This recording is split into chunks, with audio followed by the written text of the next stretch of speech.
Maintenir une attitude juste quand les gens vous font du mal est extrêmement important pour que la bénédiction prononcée sur vous se déclare. Dieu ne vous incite pas à pardonner aux gens parce qu'il veut que vous soyez lâches. Dieu vous incite à pardonner aux gens pour que la bénédiction du Seigneur puisse opérer pour vous. C'est pourquoi il vous demande de prier pour ceux qui vous exploitent. Il vous demande de faire le bien pour eux. C'est pourquoi il a dit de leur pardonner, parce que la bénédiction du Seigneur n'a pas de valeur si on abandonne ces gens-là. Il cherche à atteindre chaque continent avec la parole de Dieu. Le pasteur Keith Butler enseigne la parole de Dieu. Il s'y efforce et il touche le monde. Et maintenant, voici pour l'enseignement d'aujourd'hui le pasteur Keith Butler. Maintenant, jetons un œil sur quelques personnes dans les Saintes Écritures en relation avec la bénédiction. Prenons Genèse chapitre 25. Je suis béni. La bénédiction est sur ma famille. La bénédiction est sur moi. La bénédiction est sur mon ministère. La bénédiction est sur toutes les personnes de mon ministère. La bénédiction du Seigneur est ici. Merci Seigneur. Merci Seigneur pour la bénédiction du Seigneur. Merci Seigneur pour la bénédiction. Maintenant dans Genèse, nous voulons jeter un œil à des jumeaux qui ne sont pas des jumeaux identiques. Vous savez, il y a des jumeaux nés le même jour, à quelques minutes l'un de l'autre. Ce sont Jacob et Ésaü. C'est ici dans la Genèse au chapitre 25, bien sûr, lorsque le Seigneur accorde une naissance surnaturelle à Rebecca et qu'elle a pu concevoir. Nous voyons au verset 23, « Et l'Éternel lui dit, il y a 2 nations dans ton ventre, et 2 peuples issus de toi se sépareront. Un de ces peuples sera plus fort que l'autre, et le plus grand sera asservi au plus petit. » Bon, ça ne voulait pas dire que Dieu avait prévu à l'avance que l'aîné allait servir le plus jeune. Dieu en a la prémonition. Dieu n'est jamais surpris.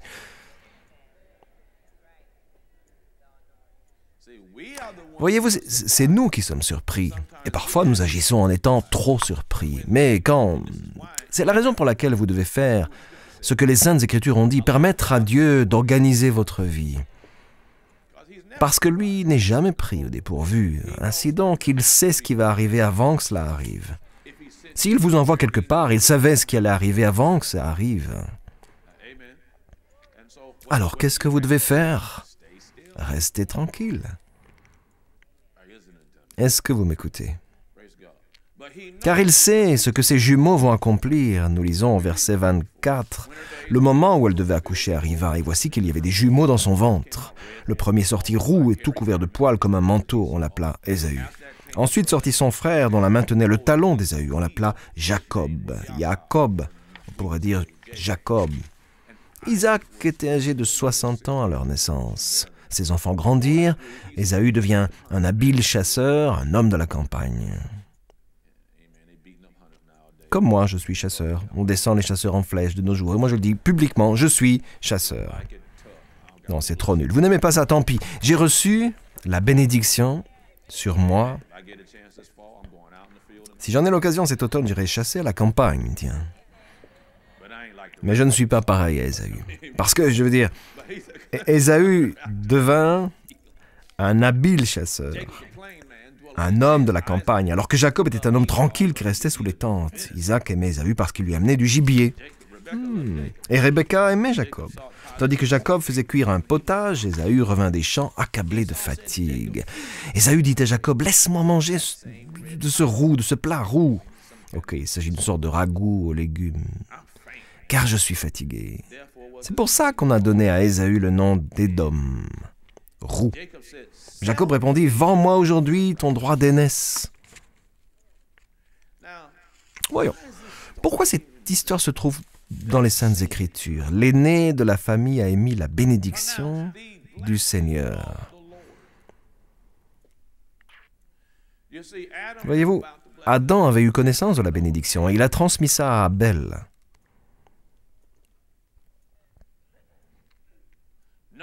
Noé a eu connaissance de la bénédiction du Seigneur. Ses fils ont eu connaissance de la bénédiction du Seigneur.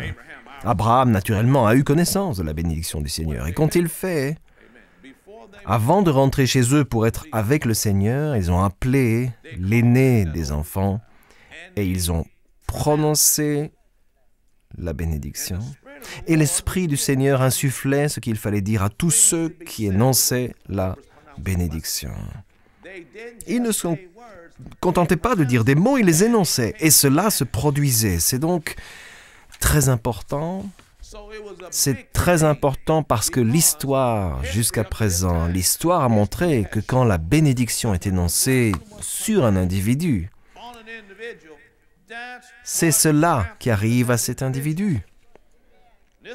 Et il s'agit de la bénédiction et non de la malédiction. Donc c'était très important de recevoir la bénédiction. Vous pouvez y réfléchir vous-même. Si vous êtes l'aîné et que vous attendez cette bénédiction, et pas seulement cela, tout le monde le savait.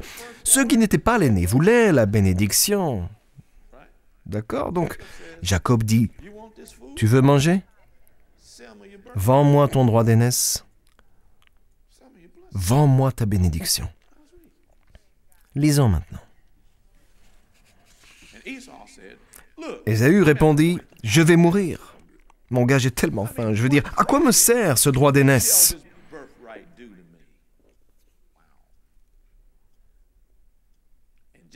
Jacob dit, « Jure-le-moi d'abord. » Il le lui jura, il vendit son droit d'aînesse à Jacob.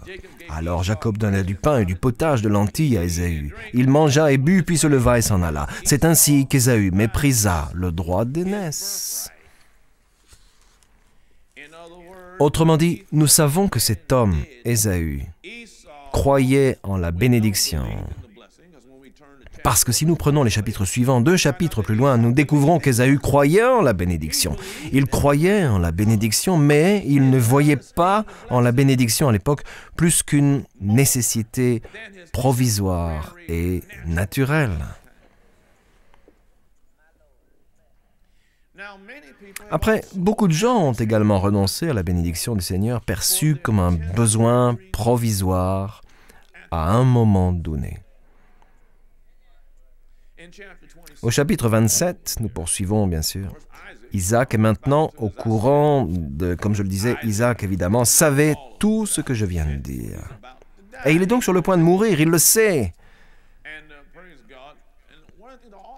Et une des choses que j'ai constatées aussi à propos de la bénédiction, c'est que ces hommes de Dieu savaient toujours quand c'était le moment de partir. Ce n'était pas juste qu'ils étaient tués ou que quelque chose se passait, non, ils savaient que leur heure était venue et ils appelaient leur famille, prononçaient la bénédiction et ensuite ils s'étendaient et ils allaient dormir. Et voilà. Mon père spirituel nous avait expliqué de quelle manière il allait mourir. Il nous avait dit ce qu'il ferait, il nous avait dit ce qu'il mangerait. Le frère Hagin a fait ça. Il nous a dit qu'il serait assis dans la cuisine.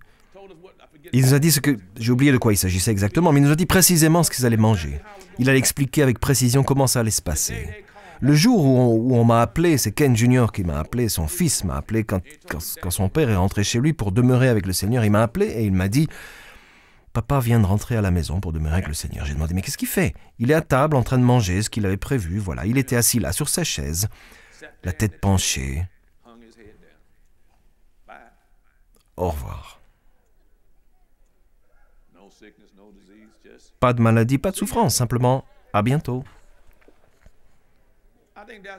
Je crois que c'est préférable à une mort suite à une chimiothérapie pour un cancer au stade 5. C'est mieux ça que souffrir pendant 3 ans. Allons. N'est-ce pas le chemin à suivre, simplement à bientôt? Hasta la vista, les amis. Rendez-vous à l'étape suivante. C'est bien. Ésaü était un de ces gars-là. Il avait compris la bénédiction du Seigneur. Je sais que papa a compris la bénédiction. Il avait l'habitude. Il lui arrivait parfois de nous mettre en rang pour que la bénédiction arrive sur nous. Le pouvoir de Dieu viendrait sur nous, nous projetterait au sol. C'est ce que j'ai abordé plus tôt. Gloire. J'en ai des frissons quand je pense à ça. Gloire à Dieu. Bien, nous lisons le verset 1 du chapitre 27. Isaac devenait vieux et ses yeux s'étaient affaiblis au point qu'il ne voyait plus. Alors il appela son fils aîné à Ésaü et lui dit « Mon fils !» Il lui répondit « Me voici !» Isaac dit « Je suis maintenant âgé, je ne connais pas le jour de ma mort. » Mais il connaissait le moment. « Prends donc tes armes, ton carquois et ton arc, va dans les champs chasser du gibier pour moi. Prépare-moi un plat comme je les aime et apporte-le-moi à manger afin que je te bénisse avant de mourir. »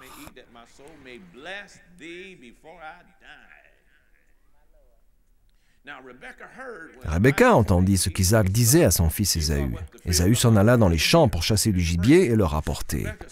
Quant à Rebecca, elle dit à son fils Jacob, « J'ai entendu ton père dire à ton frère Ésaü, « Apporte-moi du gibier et prépare-moi un plat que je mangerai. Je te bénirai alors devant l'Éternel. » Je te bénirai alors devant l'Éternel. Je te bénirai alors devant l'Éternel avant ma mort. Maintenant, mon fils, écoute-moi et fais ce que je t'ordonne. Bon, eh bien, ce qu'elle s'apprête à faire, c'est qu'elle est sur le point d'exiger de son fils n'est pas juste. Que vont-ils faire? Ils vont duper le vieil homme qui ne voit plus très bien. Ils vont tromper le vieil homme et lui faire croire que c'est Ésaü qui incarne la bénédiction. C'était une erreur. Ce que Rebecca a fait était injuste, mais Rebecca a fait cela parce qu'elle avait compris la force de la bénédiction devant le Seigneur. D'accord? Et Jacob a accepté de faire ça parce qu'il connaissait la force de la bénédiction. Et il s'est retrouvé dans cette situation parce que la bénédiction du Seigneur était plus que simplement « Atchoum » à vos souhaits. C'était pas juste une parole en l'air. Nous avons oublié le sens profond de la foi. La foi doit être connectée à la bénédiction. Vous vous servez ou vous croyez en la bénédiction du Seigneur. Si vous croyez en la bénédiction du Seigneur, vous pouvez obtenir la manifestation de la bénédiction du Seigneur qui vous enrichit et n'ajoute aucune peine à vos affaires. Ils vont donc faire un repas avec tout ça. Naturellement, Dieu savait tout cela. Et je vais vous raconter ce qui est arrivé à Jacob, parce que je manque de temps. Il faut que j'aille chercher d'autres endroits. Mais je vous demande de lire cette histoire à la maison, s'il vous plaît. Ok. Et vous découvrirez que Jacob, parce qu'il n'a pas agi correctement, traversera des périodes très difficiles et il se fera avoir, tout comme son frère s'était fait avoir. Il récoltera ce qu'il a semé. Et ça a été bien costaud, ce qui lui est arrivé, les amis. Ça a été costaud, les amis. Le type a travaillé 7 ans pour avoir Rachel. Il a travaillé pendant 7 ans pour pouvoir se marier. Il a travaillé pendant 7 ans. 7 ans. Le nombre 7. 7 ans de dur labeur à travailler pour une femme. Pendant la nuit de noces, lors de la nuit de noces. Bon, vous devez vous souvenir qu'à l'époque, bien sûr, cette femme, en partie, à l'époque, elle ne s'habillait pas, elle n'était pas exposée comme elles sont aujourd'hui. D'accord? Elles étaient vêtues de la tête aux pieds. Son père a échangé sa fille contre celle que personne ne voulait épouser. Léa. Il l'a échangé avec Léa. Personne ne veut de Léa, je vais laisser ça comme ça. Et ils ne vont quand même pas m'attirer des ennuis aujourd'hui, je ne vais pas m'attirer des ennuis. Mais personne ne veut de Léa, d'accord? Et lui, il l'a. Après, elle est complice de ça. Elle est complice de son père dans cette affaire, d'accord? Et donc, quand ils vont se coucher, ils croient que c'est avec Léa.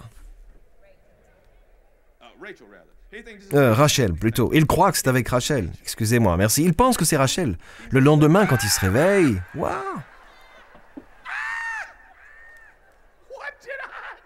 Qu'est-ce que j'ai fait? Il a été trompé et le père de Léa lui dit « Tu dois travailler 7 ans de plus. Tu récoltes ce que tu as semé. » Pourtant, même s'il s'apprête à passer une période difficile à cause de cela, il finira par faire le bien. Et quand ça arrive, la bénédiction du Seigneur est là. Bon, avant d'aller plus loin, je vais lire un peu plus là-dessus. Il faudrait 3 Alléluia ce matin. Nous reprenons verset 23. Il ne le reconnut pas parce que ses mains étaient velues comme celles de son frère Ésaü, et il le bénit.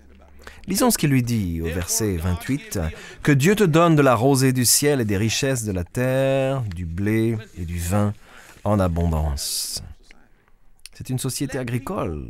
Que des peuples te soient asservis et que des nations se prosternent devant toi. Sois le maître de tes frères et que les fils de ta mère se prosternent devant toi. Maudits soient tous ceux qui te maudiront et bénis soient tous ceux qui te béniront. Wow!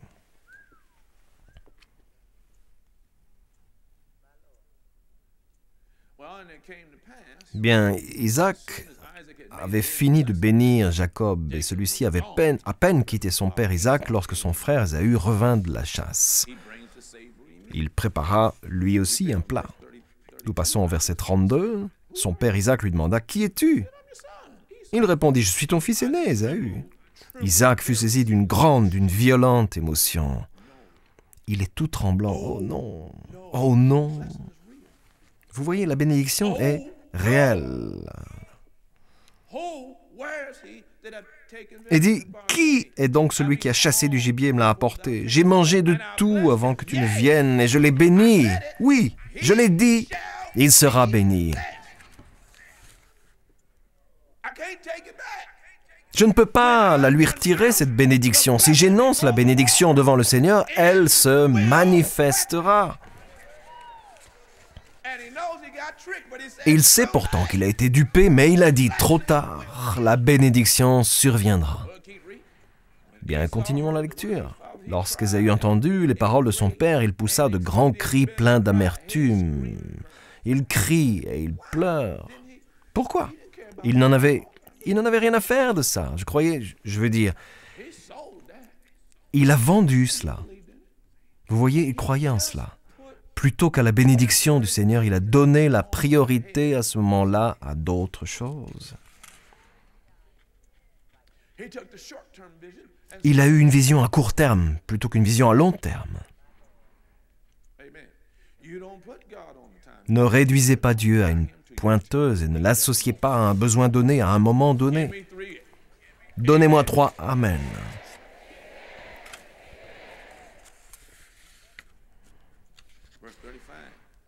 Verset 35. Isaac dit, ton frère est venu avec ruse et a pris ta bénédiction. Ésaü dit, est-ce parce qu'on l'a appelé Jacob qu'il m'a supplanté 2 fois, il a pris mon droit d'aînesse? Non! Et il n'a pas fait ça. Tu lui as donné. Ok, c'est arrivé parce que tu le lui avais promis, d'accord?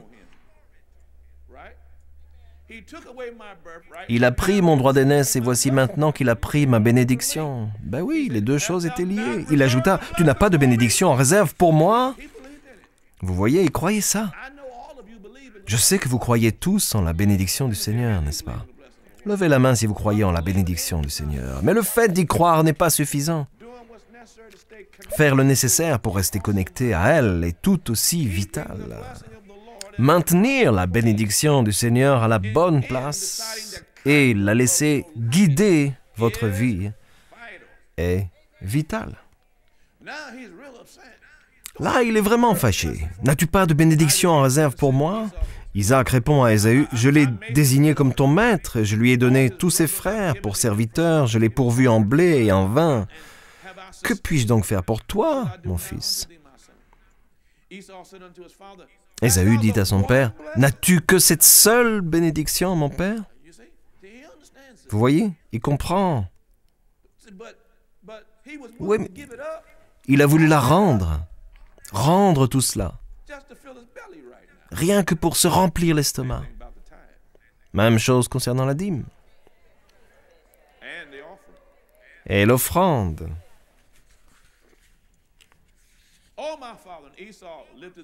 Bénis-moi aussi, mon père. Et il se mit à pleurer tout haut. Ce garçon est...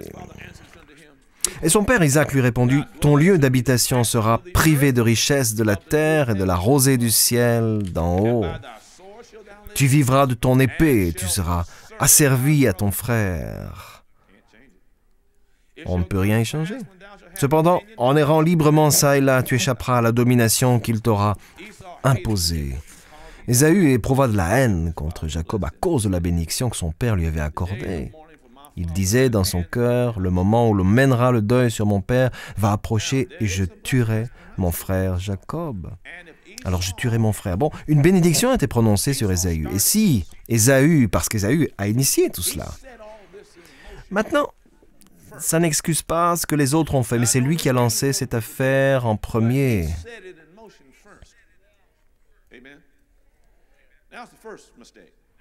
Et ça a été la première erreur. La deuxième erreur, là, encore, a été l'importante bénédiction prononcée sur lui. Il devra servir son frère. Car pour que la bénédiction fonctionne, vous devez cheminer dans l'amour. Je vais réussir à le dire. Pour que la bénédiction fonctionne pour Ésaü, il devra agir dans le pardon. Il devra pardonner à son frère. Il devra cheminer dans l'amour avec son frère. Et une bénédiction importante pourrait alors arriver sur lui. Je veux dire, ce n'est pas une chose quelconque ce qu'il dit ici. Tu bénéficieras encore des richesses de la terre. Tu auras la rosée du ciel. Tu vivras de ton épée. Tu seras une personne d'un pouvoir considérable. Et tu échapperas à la domination de ton frère et tu la briseras. Autrement dit, il y aura toujours une importante bénédiction dans ta vie. Garder une attitude juste lorsque les gens nous font du mal est extrêmement important pour que la bénédiction puisse être prononcée sur toi. Dieu ne nous incite pas à pardonner aux autres parce qu'il veut que vous soyez faibles. Dieu vous incite à pardonner aux autres pour que la bénédiction du Seigneur puisse fonctionner pour vous. C'est pourquoi il vous a demandé de prier pour ceux qui se sont servis de vous. Il vous a exhorté à être bon pour eux. C'est la raison pour laquelle il a dit de leur pardonner, parce que la bénédiction du Seigneur n'a aucune valeur si on laisse tomber ces gens. Ils ne méritent pas que vous renonciez à la bénédiction. Peu importe ce qu'ils ont fait, ils ne méritent pas que vous renonciez ou perdiez la bénédiction du Seigneur, qui pouvait vous enrichir ou vos ennemis voient la bénédiction sur vous et disent que vous avez été bénis. Ça ne vaut pas la peine d'abandonner le banquet de la bénédiction dressé devant vous, votre tête ointe avec l'huile, jusqu'à ce que votre tasse se renverse, et la bonté et la grâce vous suivant où que vous alliez. Vous devez donc pardonner à ces gens et abandonner vos principes. Gloire à Dieu.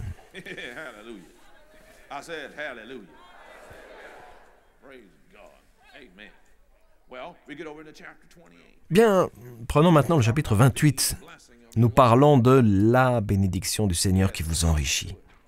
Il n'ajoute aucune peine à cela. La bénédiction du Seigneur est réelle. Elle est réelle, très réelle. Elle peut être connectée. Amen. Nous voyons au chapitre 28, bien sûr, au verset 1, Isaac appela Jacob le béni. Il l'appelle après toute cette histoire. Et il lui ordonna, tu ne prendras pas une femme cananéenne. Autrement dit, assure-toi de rester dans la lignée où tu es censé rester. Verset 3, que le Dieu Tout-Puissant te bénisse, te fasse proliférer et te multiplie afin que tu donnes naissance à tout un groupe de peuples. Une révélation se profile au loin pour lui. Prions, Seigneur. Vous voyez, la prière est particulièrement efficace quand vous reconnaissez Jésus-Christ comme votre Seigneur et votre Sauveur. Les Saintes Écritures disent que Dieu nous a tant aimés qu'il a donné son Fils unique. Et vous vous demandez, comment puis-je me joindre à lui? Comment puis-je renaître? Comment puis-je me régénérer? Eh bien, tout ce que vous devez faire, c'est prier avec moi. La Bible dit dans l'Épître aux Romains, chapitre 10, verset 9, «